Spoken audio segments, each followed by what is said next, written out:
9 ಲೋಕದಲ್ಲಿ ಪ್ರತಿನಿತ್ಯ ಬೇರೆ ಬೇರೆ ರೀತಿಯ ಕಾರ್ಯಕ್ರಮ ನಡೀತದೆ. 9 ಲೋಕದಲ್ಲಿ ವಿಶೇಷ ಅತಿಥಿಗಳು ಬರ್ತಾರೆ.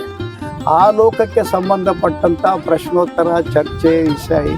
ಕೃಷಿಯಲ್ಲಿ ಹೋದರೆ ಕೃಷಿ ಬಗ್ಗೆ ಮಾತುಕತೆ, ಕಲಾಲೋಕಕ್ಕೆ ಹೋದರೆ ದೇಶದ ಕಲಾವಿದರ ಜೊತೆಗೆ ಮಾತುಕತೆ, ಮಕ್ಕಳ ಲೋಕಕ್ಕೆ ಬಂದರೆ ದೇಶದ ಮಕ್ಕಳ ಲೋಕದವರ ಜೊತೆಗೆ ಮಾತುಕತೆ, ಕಾಯಕ ಲೋಕ ಬಂದರೆ ದೇಶದ ಕಾಯಕದ ಬಗ್ಗೆ, ದುಡಿಮೆಯ ಬಗ್ಗೆ, ಸ್ವಂತ ಉದ್ಯೋಗದ ಬಗ್ಗೆ ಚರ್ಚೆ ಮಾಡ್ತಕ್ಕಂಥ ನಾಯಕ. ಈಗ ನಾವೇನು ಡಿಕ್ಲೇರ್ ಮಾಡಿವು 3 ಮಂಟಪ ಇವೆ ಅಲ್ಲ, ಅವು ನಿಶ್ಚಿತ ಕಾರ್ಯಕ್ರಮದ ಮಂಟಪ ಇದೆ.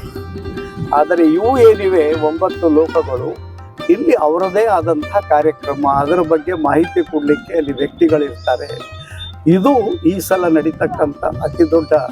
ಸಪೋಸ್ ನಾವು ಇದೆಲ್ಲವನ್ನು ಇನ್ವಿಟೇಷನ್ದಾಗ ಸೇರಿಸಿದ್ರೆ ಇನ್ವಿಟೇಷನ್ ಇನ್ನೂ ಒಂದು 25-30 ಫೂಟ ಹೆಚ್ಚಿಗೆ ಆಗ್ತಿತ್ತು.